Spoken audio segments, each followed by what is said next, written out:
Alô, alô? Aqui está melhor. Eu só quero dar uma boa-vinda a todos e parabenizar o Renan, a Ana e o Júlio, sobretudo, o mentor intelectual desse processo, né? Por essa iniciativa. Isso veio num momento muito oportuno para aquilo que a gente pretende fazer com a Secretaria da Cultura. As ideias serão discutidas, não vou adiantar, porque ele já me contou um monte de coisa, então eu não posso contar o fim do filme, mas acho que nós vamos fazer um exercício muito bom aqui, hoje e amanhã, um exercício intelectual, um exercício profundo. É muito orgulho para o Estado do Espírito Santo receber o conjunto de pessoas, os pensadores dessa área que nós estamos recebendo, né? Uma reflexão importante e que há muito tempo nós não tínhamos, no mínimo, né? Então, boa noite. Sejam todos bem-vindos. Bom, boa noite, gente. Muito obrigado pela presença de todos aqui. Eu tenho muitos agradecimentos, então vou ser bem conciso, mas eu queria agradecer muito ao Renan, diretor aqui do Mais. Um agradecimento especial à Ana Saiter, que foi a diretora que precedeu o Renan. Toda a equipe do Mais, que é talentosíssima, Lud, Ivone, Rosane, todos esses. Ao longo de um ano eu tenho me aproximado aqui, me afeiçoado muito, eu tenho muita esperança com essa equipe, com esse museu. E vendo de fora mesmo, é um momento, acho que, de muito potencial e de muito otimismo, assim, em relação ao Mais, né? O Mais vai passar por uma reformulação física, né, na sua arquitetura, e também conceitual, vai definir melhor seu perfil institucional e tudo. E é nesse contexto também que eu pensei esse seminário. E a minha expectativa, assim, melhor é que, a partir das nossas experiências, dos nossos relatos, né, dos curadores aqui, tudo isso possa ser útil para o museu se repensar, possa ser útil para o museu vislumbrar as suas possibilidades, né? Então, agradecer muito também aos curadores que estão aqui, todos eles, todos nós de uma certa geração um pouco mais jovem, mas com passagem relevante por instituições. Então, agradecer muito a disponibilidade e generosidade de vocês em estar aqui e contribuir com esse processo, assim, né? Então, queria novamente agradecer, dar boa noite a todos. Já queria chamar o Bitu Cassunder para vir falar. O Bitu é curador do Dragão do Mar, em Fortaleza, e vem compartilhar com a gente várias das experiências que ele desenvolveu lá, tanto projetos curatoriais, educacionais, de toda a ordem. Então, Bitu, muito obrigado. Passo a palavra para você.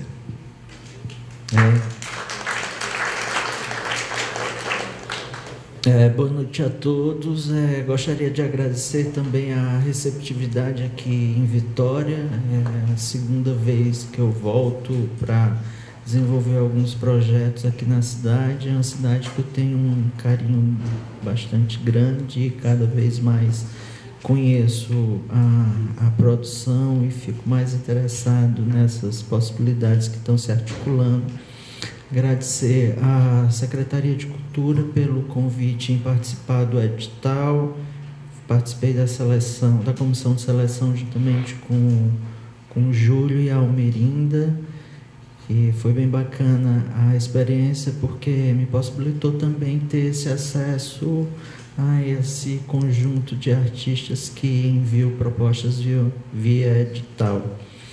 Também agradecer ao João Gualberto, secretário de Cultura, a Catarina, lá da Secretaria, a Ana Saiter, o Renan Andrade, aqui do museu, a Ludmila também, a toda a equipe que nos recebeu. Também dei uma passada pela UFES e visitei a Neuza, que também é uma figura importante aqui na cidade, que tem desenvolvido um trabalho bastante importante lá na Galeria da Eu.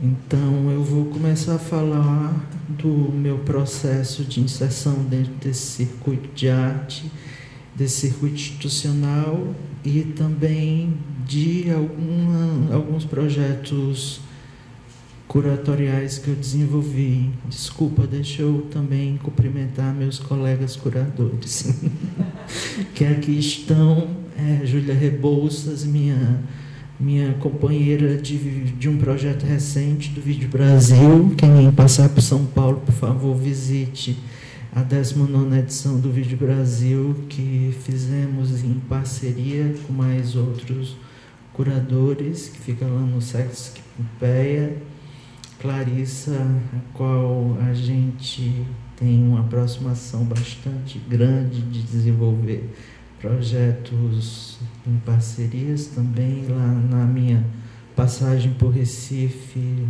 fomos muito próximos e ainda somos também como amigos. A Paulo Miada também, agradecer ao Júlio pelo convite em estar aqui no Mais, conhecendo melhor o museu, as propostas do museu, e conhecer essa exposição que ele desenvolveu recentemente, que foi resultado do edital passado.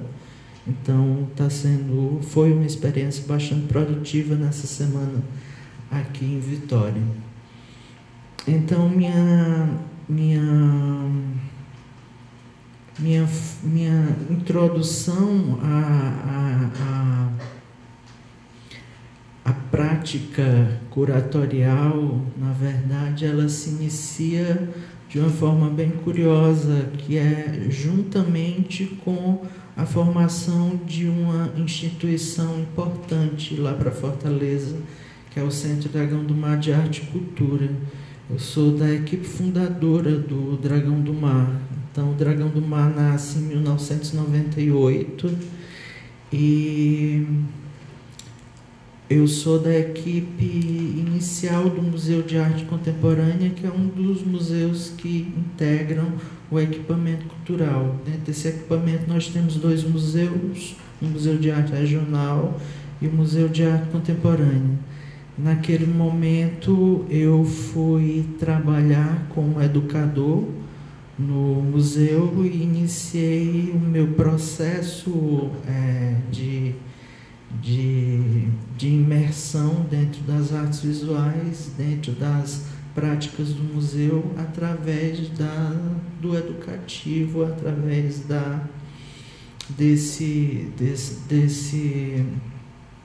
através dessa seleção inicial que o museu estava fazendo para formar a sua primeira equipe.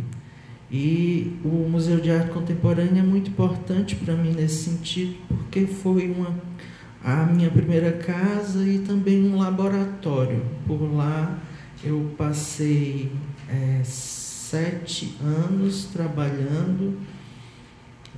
Nesses 7 anos eu passei 2 anos trabalhando no educativo, depois fui trabalhar na reserva técnica com alguns acervos. Bastante importante a possibilidade de ter acesso aos acervos. Na reserva técnica desse museu a gente acondiciona o acervo do governo do estado do Ceará, e nesse momento a gente estava iniciando a formação da coleção do Museu de Arte Contemporânea. Eu lembro que nessa época o museu só tinha 55 obras no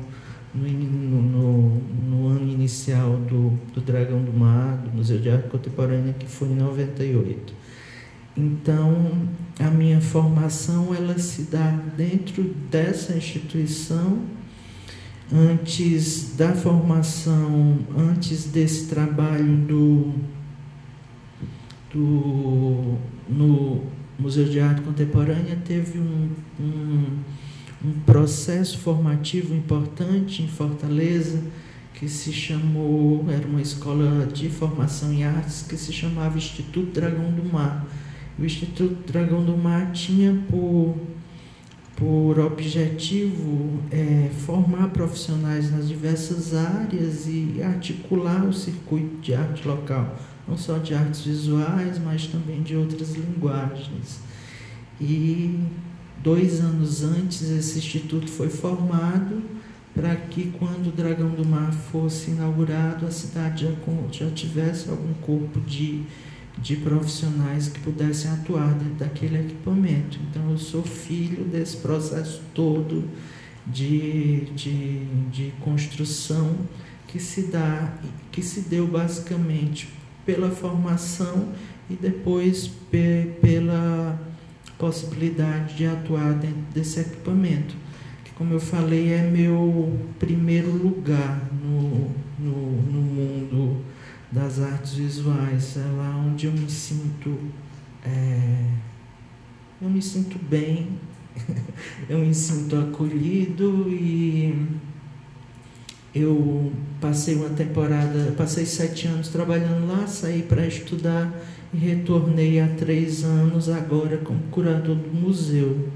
Aí já é uma dinâmica bem complicada, porque você já passa a ocupar outras estratégias de dificuldade e passa para outras categorias de problema, mas é uma casa a qual eu tenho muito carinho e uma instituição que me é muito cara. Então, eu preparei aqui um material para apresentar, que é um material de alguns projetos curatoriais que eu desenvolvi no Museu de Arte Contemporânea, nessa minha retomada agora nos últimos 3 anos, que são 2 exposições que eu desenvolvi lá no MAC, e também vou apresentar rapidamente aquela exposição que eu desenvolvi aqui no Museu Vale no ano passado, em 2014, que fecha um ciclo de uma trilogia de exposições e de questões que eu estava discutindo, que eu vou apresentar posteriormente. Antes disso, vou falar no processo de trabalho, quando eu já estava tendo a possibilidade de mergulhar no acervo do governo do estado do Ceará, a qual eu participei com alguns trabalhos de catalogação.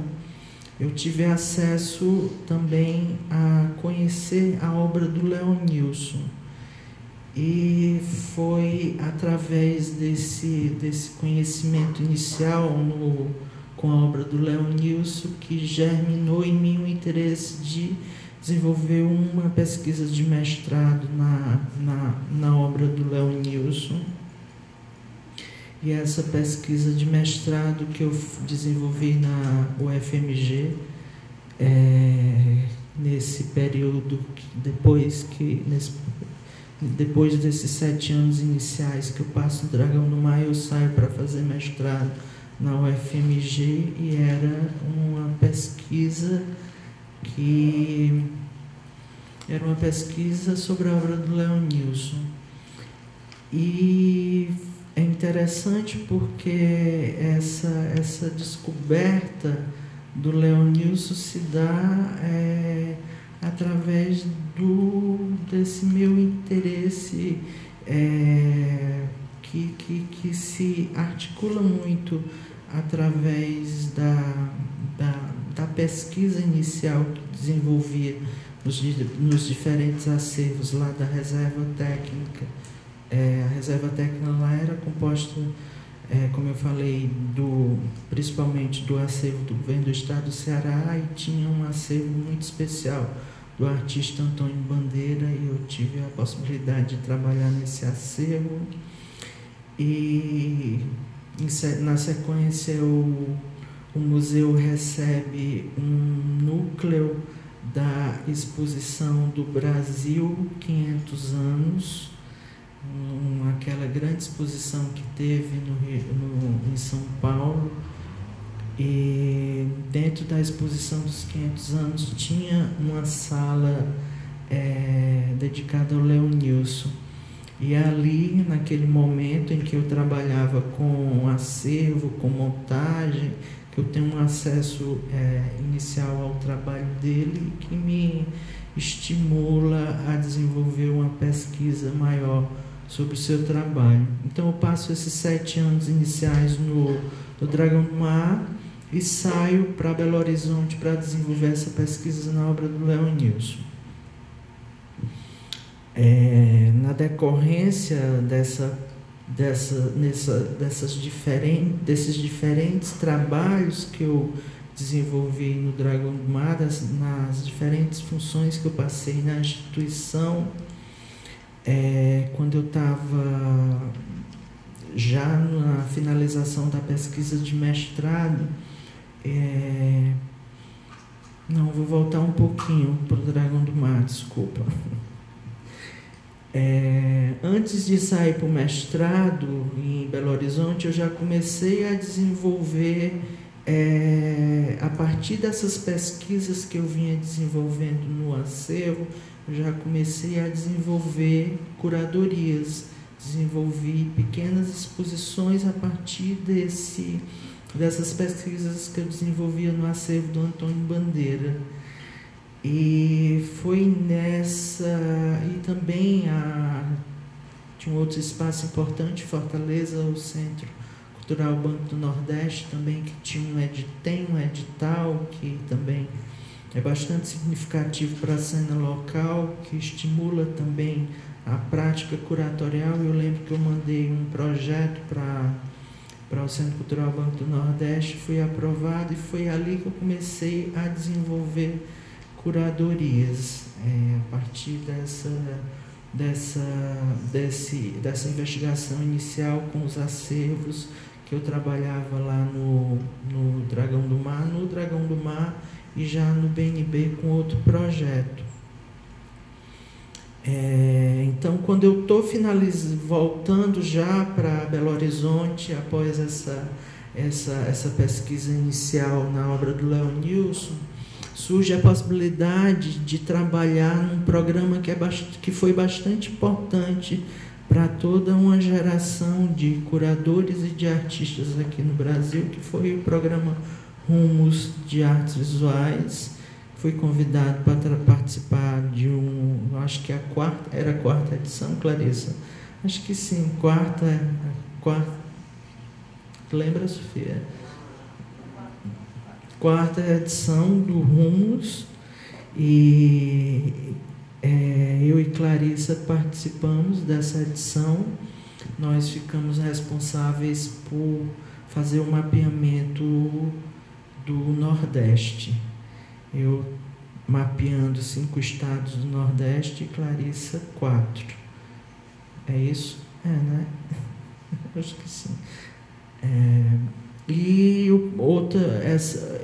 estou falando do Rumos porque foi um programa bastante interessante que possibilitou essa pesquisa não só no Nordeste, mas também pelo Brasil, e ter acesso à produção nacional. E no Rumos, eu, além de pesquisar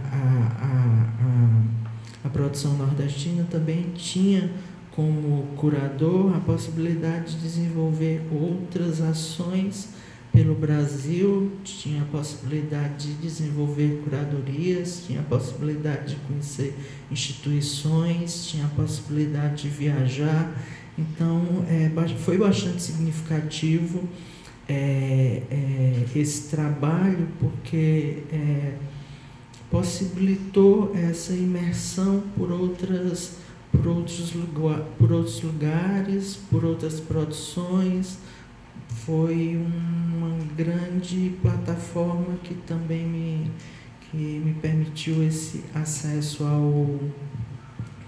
uma pesquisa maior. E após o trabalho no Rumos, que se desdobrou em curadorias, em oficinas, em viagens de mapeamento, e quando eu já tinha finalizado a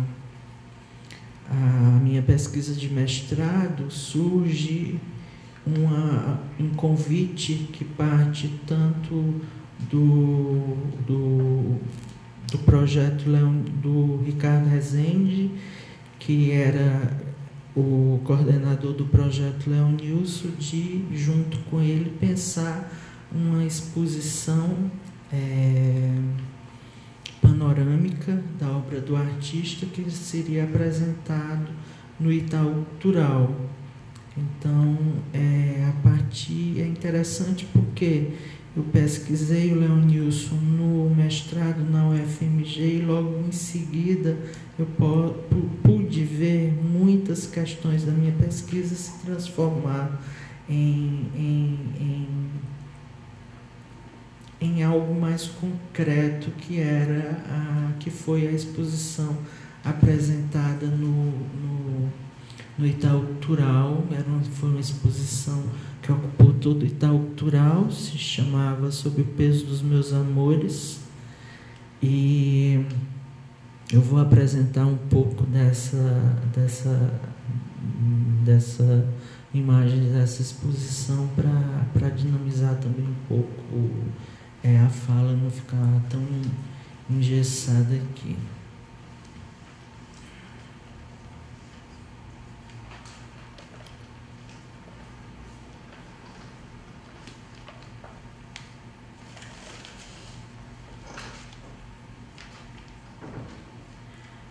Foi uma exposição que aconteceu em 2011 no Itaú Cultural. A exposição, como eu falei, se chama Sob o Peso dos Meus Amores, uma exposição de caráter retrospectivo da obra do artista, que a gente teve a possibilidade de reunir um grande acervo em torno da poética do Leonilson e apresentar inicialmente no Itaú Cultural. Essa exposição ela ocupou os 3 pisos do Itaú Cultural, em São Paulo. Também nós montamos a Capela do Morumbi, que é a última instalação do Leonilson. É um trabalho que se chama Sob Duas Figuras, mas ficou conhecida como a instalação da Capela do Morumbi. Nós tivemos a oportunidade de montar na Capela do Morumbi, e também foi uma exposição que contou com um ciclo de palestras, um ciclo de debates, e foi uma exposição bastante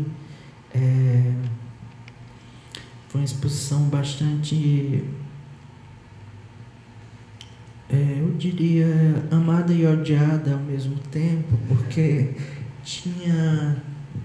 teve alguns posicionamentos curatoriais que agradou e odiou na mesma potência. O Itaú Cultural, ele é um espaço que tem, quem conhece o Itaú Cultural lá na Avenida Paulista sabe que é um espaço que tem algumas dificuldades arquitetônicas, e a gente queria neutralizar ao máximo a arquitetura do Itaú. E um dos eixos principais da curadoria era trabalhar a questão do arquivo, da taxonomia na obra do Leonilson. A gente tinha digitalizado grande parte da documentação do artista e disponibilizaria essa documentação via aqueles dispositivos de toque que as pessoas podiam manipular, e a ideia era proporcionar ao público uma imersão a um grande arquivo que era a obra do artista. Então, um dos nossos conceitos iniciais era revestir, transformar o Itaú numa grande caixa, um grande arquivo. E a ideia da expografia, nós trabalhamos com Valdir Lopes, que é uma figura bastante sensível, que tinha desenvolvido a expografia muito interessante também no espaço, numa exposição chamada Cinema Sim, não é, Sofia? Cinema Sim. E o Valdir é uma figura que também trabalha com cinema, com direção de arte, e apaixonadíssimo pela obra do Leonilson. E quando a gente começou a trabalhar, né, na imersão desse projeto, que era um projeto grande, que reunia um acervo enorme do Leonilson, que a gente estava trazendo um acervo que nunca tinha sido mostrado no Brasil, que se encontrava na Alemanha, estava vindo obra emprestada do MoMA, a gente ia montar a Capela do Morumbi, estava todo mundo muito entusiasmado, e nas nossas reuniões para decidir como seriam os procedimentos de articulação do espaço entre o arquiteto e a curadoria, surgiu a ideia de pensar a obra dentro dessa grande caixa, através do eixo taxonômico, através das questões de arquivo. E uma das ideias era revestir os 3 pisos do Itaú com madeira. Então, piso e parede foi revestido de madeira. E